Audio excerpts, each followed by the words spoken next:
setiap pilkada, pilpres itu biasanya calon-calon punya senjata, menawarkan dan sering kita dengarnya itu selalu jualan kartu, Pak. Gitu. Ya. Nah, Pak Ansar kemarin dengar-dengar juga punya kartu juga, kartu apa nih? Kepri Sejahtera. Kepri Sejahtera. Bisa dijelaskan itu, Pak? Apa itu kartu Kepri Sejahtera?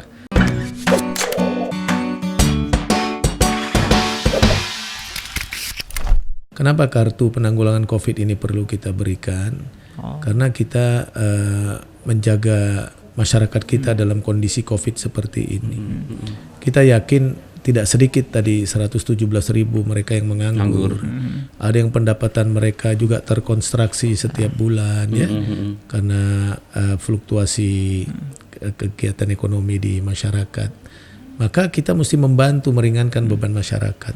Oleh karena itu kami kemarin sudah hitung, insya Allah target kita 200.000 kartu penanggulangan COVID ini akan kita berikan ke masyarakat yang isinya antara lain ada token listriknya di situ, ada paket internet untuk anak-anak sekolah. Nah, internet sekarang lagi. Kemudian ada paket untuk asupan obat-obatan, menjamin kesehatan mereka.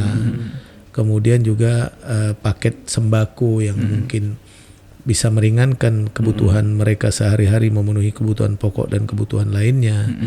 Dan memang tidak seluruh masyarakat Kepri yang kita berikan, tapi kita akan berikan yang terdampak, yang masyarakatnya juga mungkin dulu memiliki kemampuan yang cukup tapi terdampak, tapi orang-orang yang memiliki kemampuan tinggi, kemampuan yang sudah bagus memenuhi kebutuhannya, saya kira kan tidak perlu kita berikan, kita subsidi dengan hal-hal yang begitu. Harus pastikan tepat sasaran, Pak.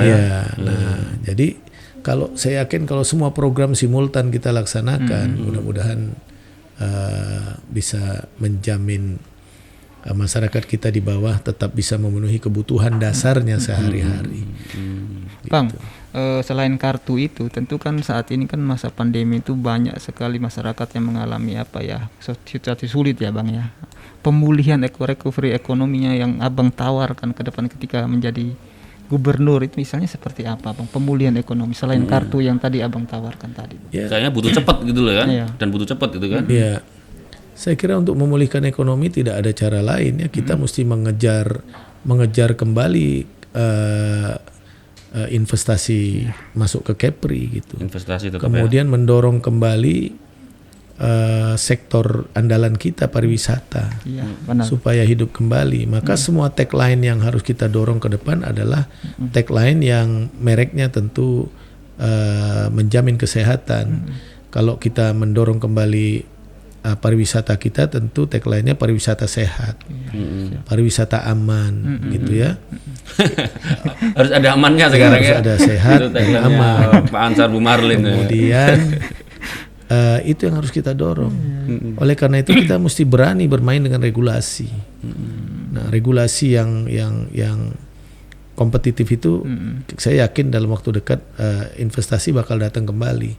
Nah, sekarang buktinya saja investasi yang ada aja masih yang eksis dan yang sedang ongoing proses pun masih terus berjalan seperti PTBAI, Saipem dan lain-lain. Maka kita dorong itu. Dan saya kira kalau kita bisa memanfaatkan kondisi hubungan Amerika dan China itu akan cepat masuk kembali. Nah, yang kedua kita mendorong masyarakat terus mengembangkan aktivitas ekonominya, baik itu UMKM maupun mungkin bidang-bidang ekonomi kreatif yang lain ya. Dan sekarang teknologi kan sudah begitu maju. Orang-orang sekarang menjual produk-produk mereka sudah melalui teknologi online dan lain sebagainya. Saya kira itu selain membantu masyarakat saat-saat seperti ini, juga mengedukasi masyarakat mengenal benar dengan program digitalisasi. Dan kita di visi misi kita akan dorong ke depan itu melalui rencana 300 milenial penggerak digitalisasi yang akan kita lahirkan.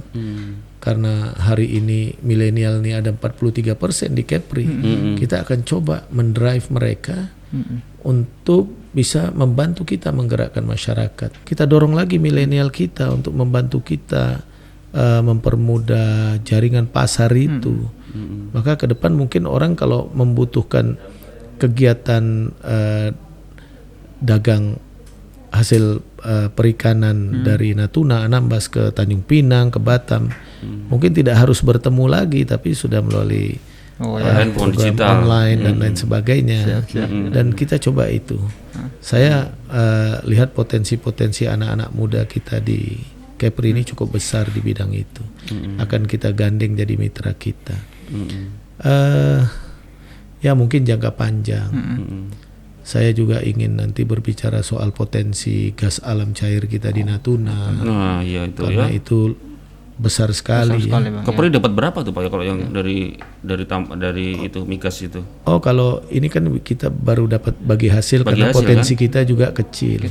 Tapi kalau gas alam cair cadangan yang di Natuna yang di Blok Alfa itu kan saat ini belum dieksploitasi, tapi sudah 30 tahun itu dikip oleh Epson Amerika, meskipun CO2-nya kandungannya katanya banyak.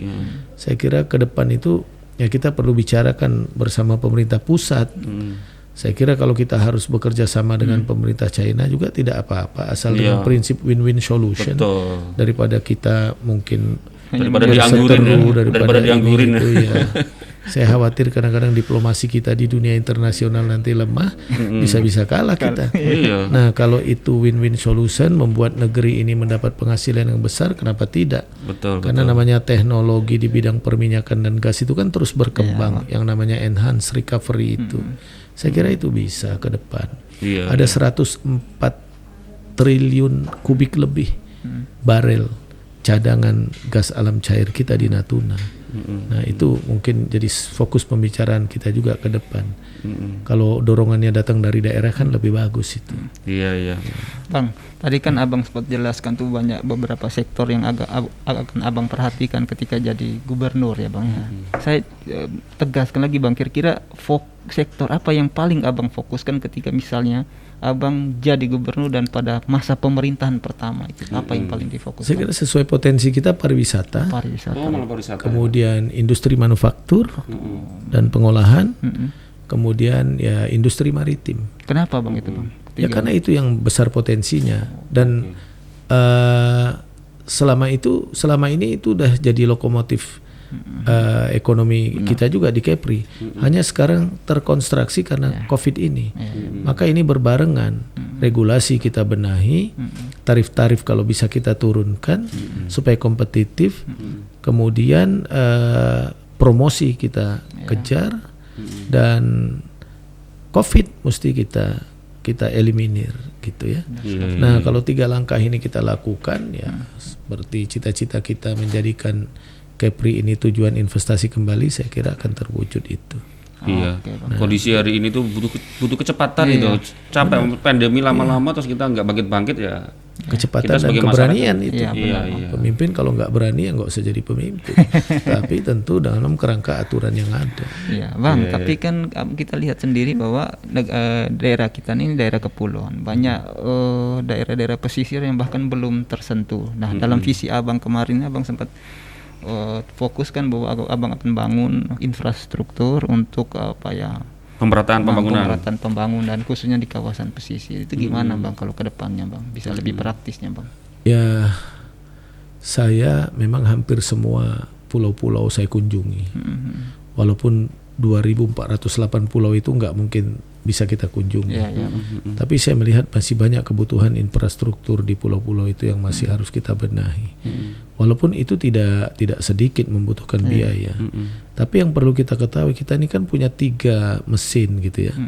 Kita punya kabupaten kota yang juga punya APBD, kita punya APBD provinsi, kita juga punya APBN. Maka kita coba menskala prioritaskan nanti. Kita prioritaskan membangun akses infrastruktur yang punya akses ekonomi gitu ya, yang bisa membangun ekonomi di wilayah itu. Dan saya mesti bekerja dengan indikator indeks Gini rasio gitu. Tidak boleh ada wilayah-wilayah yang gemerlapan, tapi ada wilayah-wilayah yang terisolasi. Kita mesti perhatikan itu, dan memang itulah tugas para pemimpin gitu ya. Nah, kemudian kita berharap ke depan ya mudah-mudahan tidak ada lagi pulau-pulau yang terbiar, yang kosong. Mudah-mudahan semua bisa dimanfaatkan, bisa untuk pertanian, bisa untuk peternakan. Nanti kita akan coba petakan benar-benar itu gunanya saya memang membutuhkan ASN yang memang sungguh-sungguh, yang punya inovasi, yang punya orientasi kerja, dan hanya itu yang bisa kita gunakan untuk menjawab persoalan masyarakat.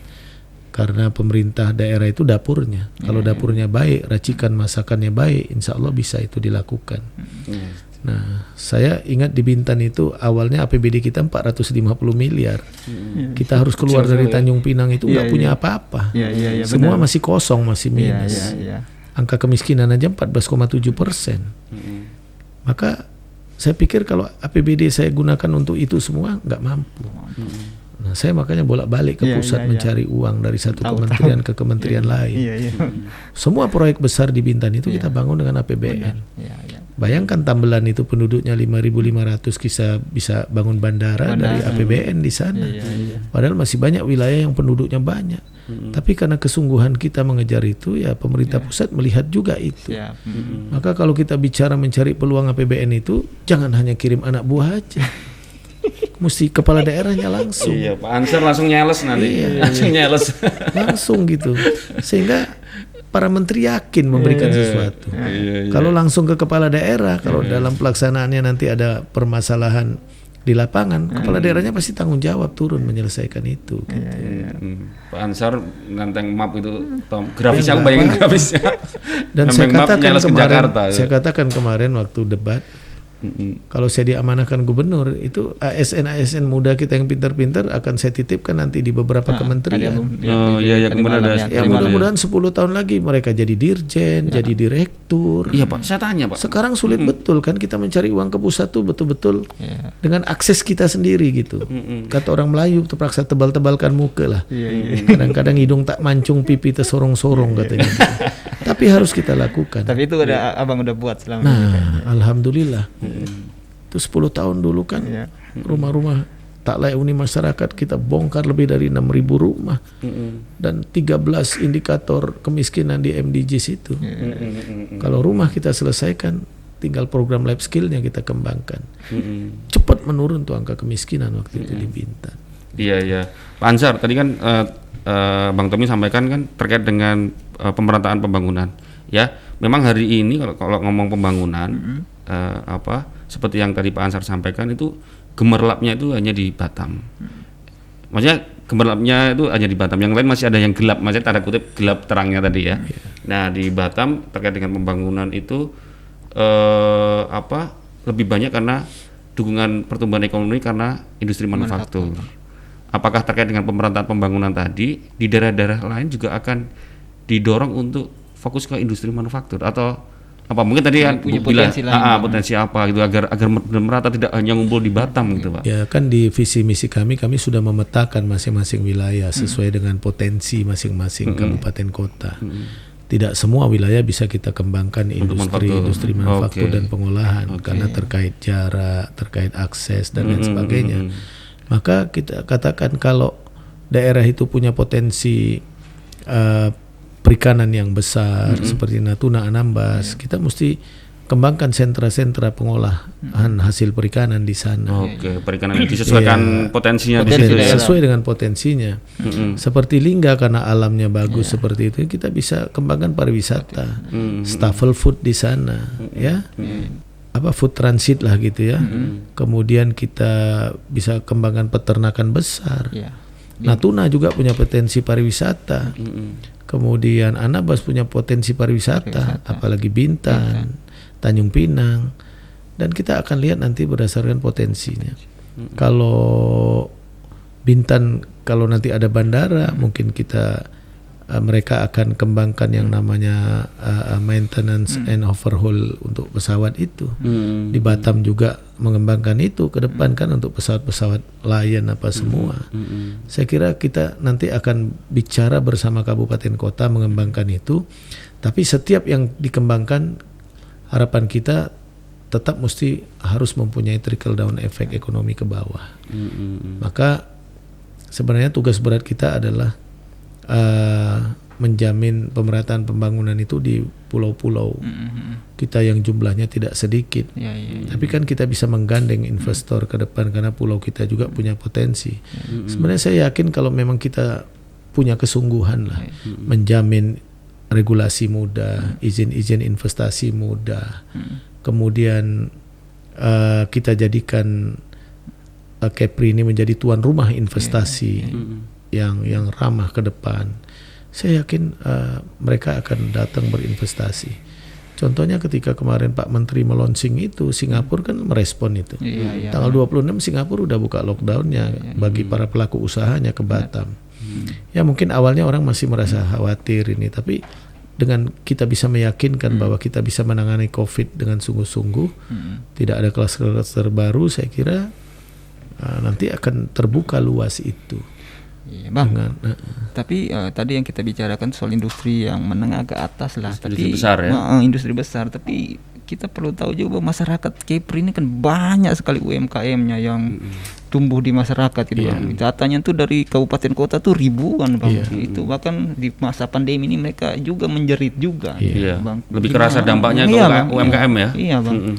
Ya maka di visi misi kita pertama, karena kita tahu UMKM ini hari ini pahlawan ekonomi di masa sulit gini, kita akan berikan perhatian itu. Target kita setiap tahun 5.000 UMKM akan kita berikan bantuan modal.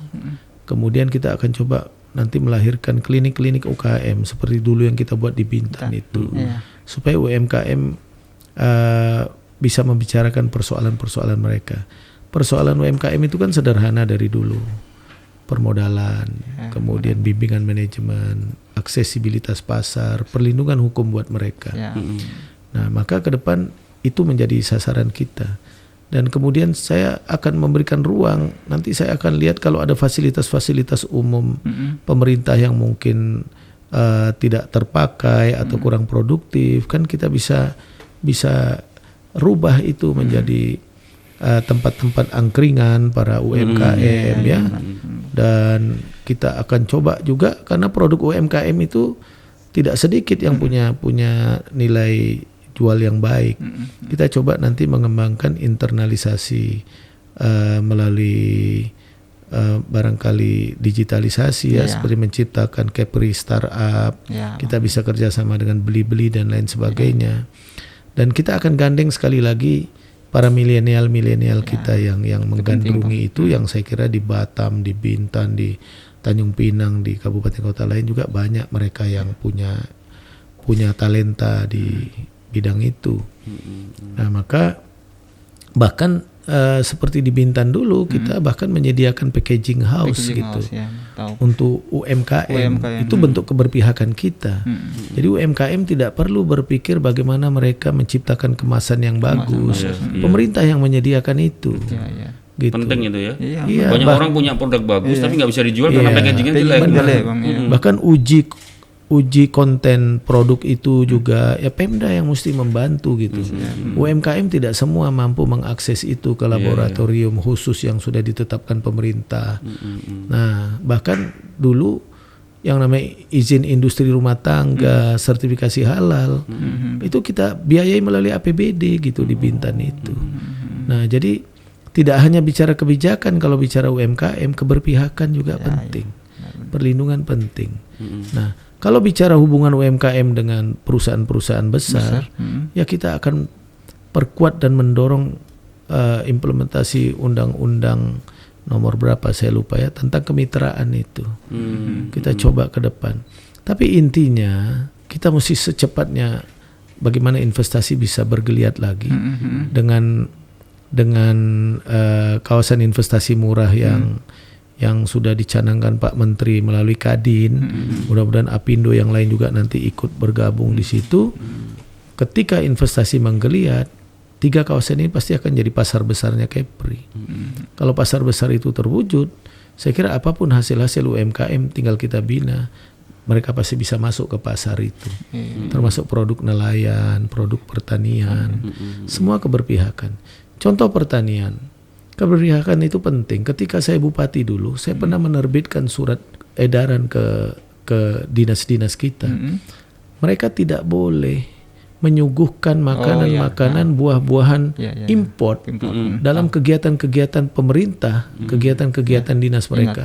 Mereka harus memanfaatkan, membeli hasil-hasil petani, seperti jagung, ubi, kacang rebus, itu malah enak itu. kue-kue kuliner. Dan ternyata itu disenangi. Ketika Pak Yusuf Kala dulu datang meresmikan 10 masjid besar di Bintan itu, kita suguhkan itu, dia senang tuh makan makanan kampung begitu. Sekaligus kita membeli hasil-hasil petani, ya juga kita mendorong agar petani benar-benar mendapat perlindungan dan keberpihakan dari pemerintah daerah. Begitu. Bahkan sampai saya ancam kalau ada mereka yang melakukan itu saya ganti. Iya, dan mesti dimulai dari pemerintah. Bayangkan kalau pemerintah provinsi, kabupaten, kota melakukan kebijakan-kebijakan yang pro rakyat seperti itu. Saya kira petani pun menjadi lapangan usaha yang menjanjikan juga gitu. Pak Ansar, tadi Pak Ansar udah bahas soal pariwisata ya, udah disinggung industri besar kecil, UMKM termasuk maritim ya. Terkait ini Pak, bidang kesehatan. Bang. Apa Pak program Pak Ansar ke depan terkait bidang kesehatan? Karena kita melihat sepertinya ke depan kita akan banyak fokus ke kesehatan. Harus mengamankan masyarakat harus sehat itu kan. Gitu kan. Ya saya kira pertama orientasi saya tentu ke COVID dulu. Terkait dengan 3T tadi. Maka kita harus tetap menyediakan fasilitas-fasilitas untuk testing ya. Menyasar masyarakat. Jangan sampai ada masyarakat yang mungkin reaktif tanpa kita ketahui. Nah itu mesti punya seperti obat-obatan PCR yang cukup gitu. Kemudian yang kedua, kita perbanyak laboratorium portable itu supaya masyarakat mudah itu untuk mengecek tubuhnya apakah reaktif atau non reaktif, itu perlu. Dan yang ketiga tentu fasilitas treatmentnya perlu kita perbanyak.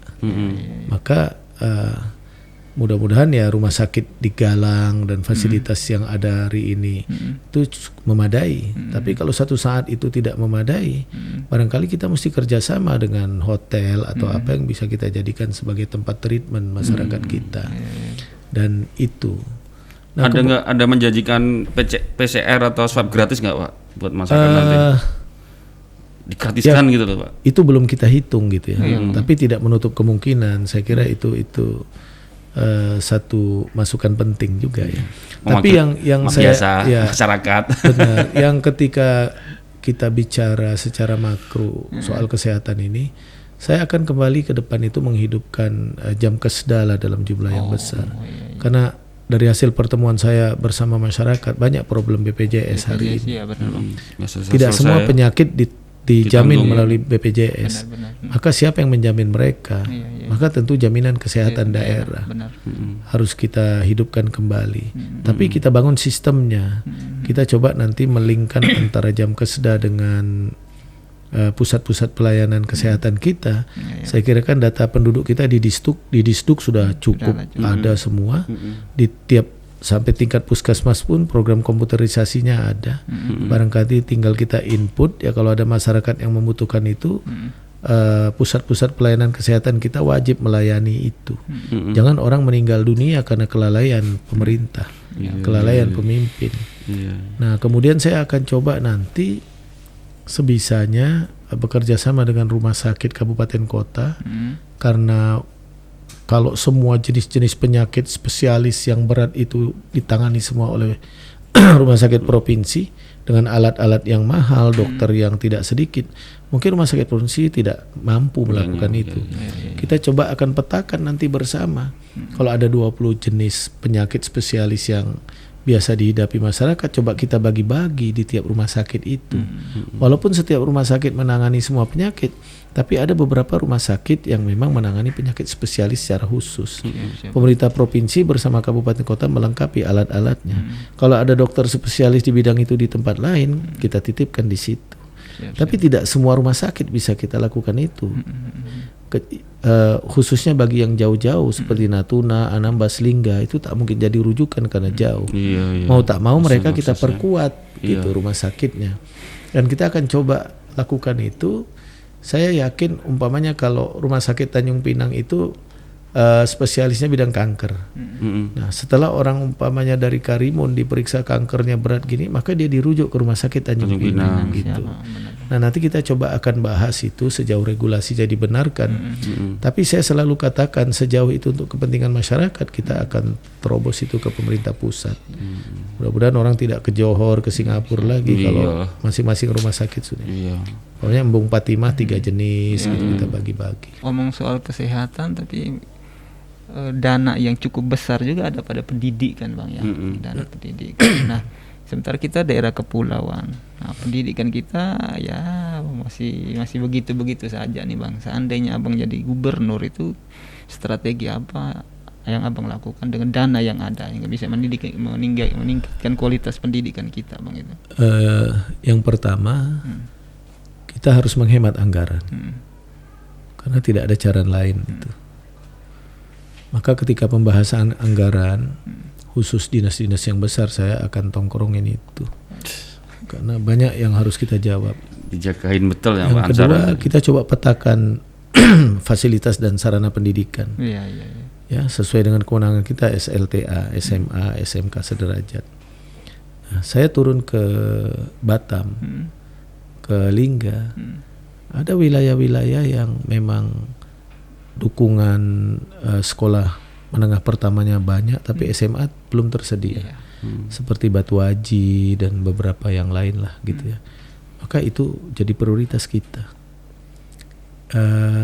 Selanjutnya kita juga harus melengkapi sekolah-sekolah menengah kejuruan yang sudah kita bangun. Jangan mereknya kejuruan tapi isinya mungkin tidak menjamin mereka menjadi output yang berkualitas yang bisa langsung masuk ke pasar kerja. Nah, kemudian bicara di bidang pendidikan kita mesti punya program sertifikasi khusus buat anak-anak tamat SMA yang tidak nyambung sekolah dan hari ini masih menganggur. Perusahaan-perusahaan saya yakin tidak mau menerima anak-anak tamat SMA karena anak tamat SMA itu belum siap kerja, baru siap latih. Maka pendidikan vokasi kita perbanyak itu yang bersertifikasi keahlian sesuai bidang-bidangnya. Lalu nanti pasar besar Batam Bintan Karimun itu terwujud, lapangan kerja terbuka, lah siapa yang harus ngisi? Kita sih nggak pernah menutup pintu bagi orang lain, tapi porsi anak-anak kita mesti ada. Saya untuk membantu itu akan mendorong perusahaan-perusahaan besar nanti mereka mesti buat in-house training untuk anak-anak lokal di masing-masing industrinya. Tapi yang skalanya besar seperti nanti BAI dan lain sebagainya yang memang sudah punya rencana mereka.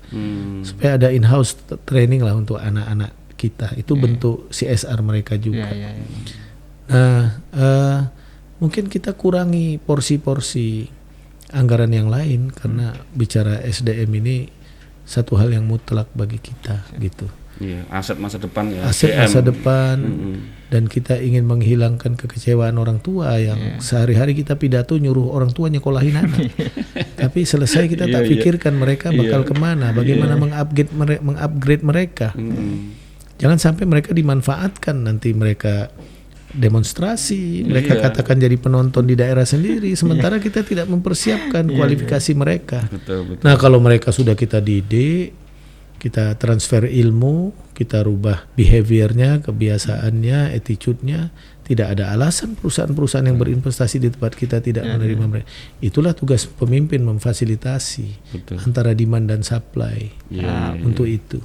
Gitu. 40-an% dari milenial. 1-2 tahun ke depan pasti akan banyak stok orang lulus sekolah gitu kan, tapi nggak tahu bisa langsung kerja atau enggak. Ya Pak ya.